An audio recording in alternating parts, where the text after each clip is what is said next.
एक छोटे गांव में रानू, उसका पति और उसकी सास सभी साथ साथ रहते थे। रानू की सास बड़ी ही सख्त औरत थी। वह रानू पर जब देखो जुल्म करती रहती, क्योंकि वह गरीब घर से जो थी। उसके माँ बाप बहुत ही गरीब थे। वे रानू की सास को किसी भी त्योहार पर कुछ भी नहीं दे पाते थे, जिसकी वजह से वो अपनी बहू रानू पर जुल्म करती रहती। इस बार भी दिवाली आने वाली थी।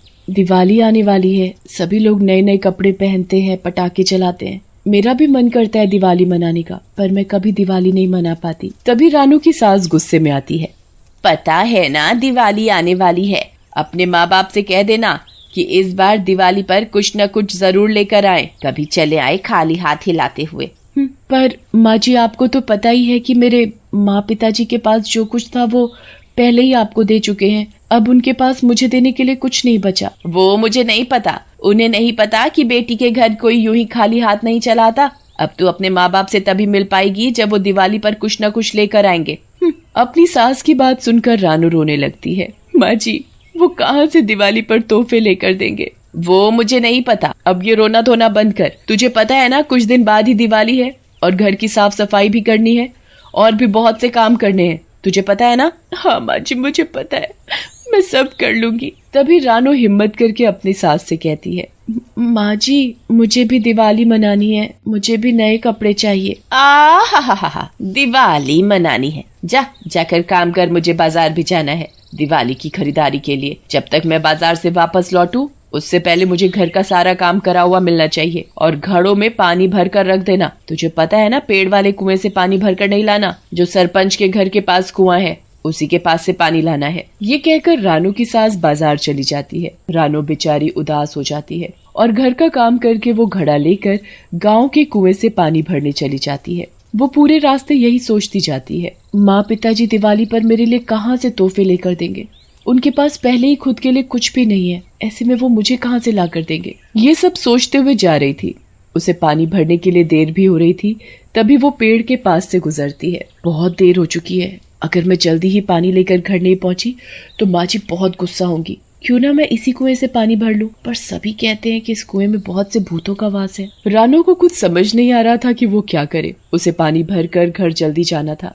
यही सोचकर वो उसी कुएं से पानी भरने लगती है। जैसे ही वो घड़ा कुएं में डालकर भरने लगती है, तभी उसके हाथ से घड़ा छूटकर कुएं में गिर जाता है और वो रोने लगती है। मेरा मटका, हाय रे मेरा मटका, अब मैं बिना पानी के घर कैसे जाऊंगी? अगर मैं जल्दी घड़े में पानी भरकर घर नहीं गई तो माँ जी बहुत गुस्सा करेंगी। फिर वो कुएं से अपना घड़ा निकालने की कोशिश करने लगती है और साथ ही वो घड़े को पकड़ने की कोशिश में कह रही थी, आजा आजा आजा। रानू के 3 बार आजा आजा कहने के साथ उसका घड़ा अचानक से अपने आप ऊपर आ जाता है और उसके साथ उस कुएं में रह रहे भूत भी बाहर आ जाते हैं। रानू घड़े के बाहर आते ही खुश हो जाती है। अरे वाह, मेरा घड़ा ऊपर आ गया। अब मैं जल्दी से घड़े में पानी लेकर घर जाती हूँ। समय से घर नहीं पहुंची तो माँ पता नहीं मेरा क्या हाल करेंगी।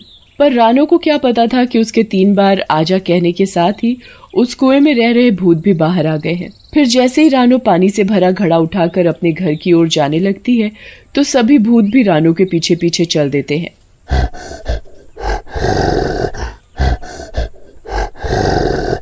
इतनी देर लगती है कुएं से पानी भरकर लाने में तुझे? पता है ना कि कल दिवाली है और मिठाई भी बनानी है। कितना काम पड़ा है।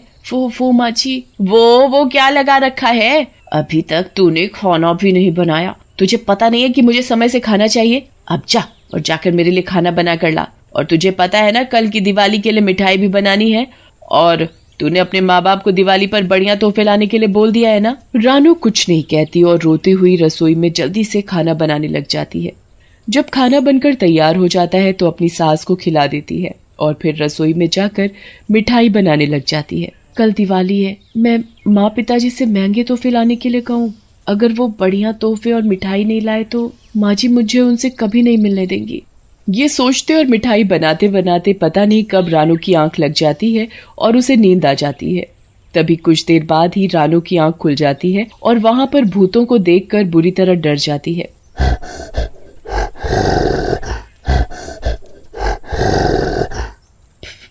भूत? डरो नहीं, हम तुम्हें कुछ नहीं करेंगे। पर तुम तो भूत भूत हो और भूत तो किसी को नहीं छोड़ते। हम तुम्हें कुछ नहीं करेंगे क्योंकि हम अच्छे भूत हैं और तुमने हमें कुएं से आजाद भी कराया और अपने साथ हम सभी भूतों को ले आई। मैंने? कैसे? तुमने ही तो हम सभी भूतों को आजा करके 3 बार बुलाया था। फिर हम तुम्हारे 3 बार बोलने के साथ ही हम सभी भूत कुएं से आजाद हो गए और तुम्हारे साथ आ गए। तभी रानू का ध्यान मिठाई और घर के कामों की तरफ जाता है और वो रोने लगती है। कल दिवाली है और इतनी जल्दी मिठाई और घर का सारा काम कैसे होगा? ओहो, कितने सालों से हमने दिवाली नहीं मनाई, इतनी सी बात अभी लो। फिर सभी भूत अपने अपने जादू से मिठाई और घर का सारा काम कर देते हैं और घर को दुल्हन की तरह सजा देते हैं। ये देख रानू की आंखों से खुशी के आंसू निकल आते हैं और वो रोने लगती है। आप सब तो मेरे लिए भगवान बनकर आए हो। अगर तुम सभी भूत ये सब काम नहीं करते तो मेरी सास मुझे मार ही डालती। फिर रानू एकदम उदास हो जाती है। काश मैं भी सभी की तरह दिवाली मना पाती। मैं जब से इस घर में शादी करके आई हूँ तब से मैंने दिवाली नहीं मनाई। फिर रानू सभी भूतों को अपनी सास के बर्ताव के बारे में सारी बात बताती है। अच्छा तो ये बात है, अब हम सब आ गए हैं तो तुम्हें चिंता करने की कोई जरूरत नहीं। फिर भूत भी रानू को बताते हैं कि उन्होंने भी कई वर्षों से दिवाली नहीं मनाई। कई वर्षों से हम सभी भूतों ने भी दिवाली का त्योहार नहीं मनाया। हमारा भी मन करता है कि कोई हमारे साथ दिवाली मनाए, पर हम तो भूत हैं ना, इसलिए हम किसी के साथ दिवाली नहीं मना सकते। तभी सभी भूत रानू से पूछते हैं, क्या तुम मनाओगी हमारे साथ दिवाली?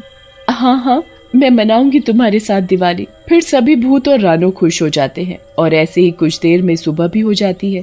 तभी रानू की सास के चिल्लाने की आवाज आती है। अरे ओ महारानी, सोती ही रहेगी या चाय भी पिलाएगी? अभी लाई माँ जी। तभी रानू की सास की नजर पूरे घर पर पड़ती है। अरे वाह, ये घर तो बिल्कुल नया जैसा लग रहा है। इसने इतनी जल्दी घर को कैसे सजा दिया? तभी वो रानू से कहती है, मैंने जो तुझे मिठाई बनाने के लिए कहा था वो तूने बना दी? हाँ माँ जी, मैंने सारा काम कर दिया, अब कुछ भी नहीं बचा है। रानू की सास हैरान होती है। इसने इतना सारा काम अकेले, वो भी इतनी जल्दी कैसे कर लिया? अच्छा, और तेरे माँ बाप कब आ रहे हैं तोहफे लेकर? तभी एक आदमी हाथ में बहुत सारे तोहफे और बहुत सारा सामान लाकर रानू की सास को देता है। ये सारा सामान और तोहफे रानू के माँ पिताजी ने भेजे हैं। इतने सारे तोहफे देखकर रानू की सास फूली नहीं समाती और बड़ी ही खुश हो जाती है। और रानू भी अपनी सास को खुश देखकर खुश होती है। उसे पता था कि वो तोहफे और कोई नहीं बल्कि उन भूतों में से एक भूत लेकर आया है। और कुछ देर बाद जैसे ही शाम होती है, सभी गांव वाले और रानू की सास दिवाली की पूजा के बाद दिवाली का त्योहार मना रहे होते हैं। रानू और सभी भूत लोगों को दिवाली मनाते हुए देख रहे होते हैं।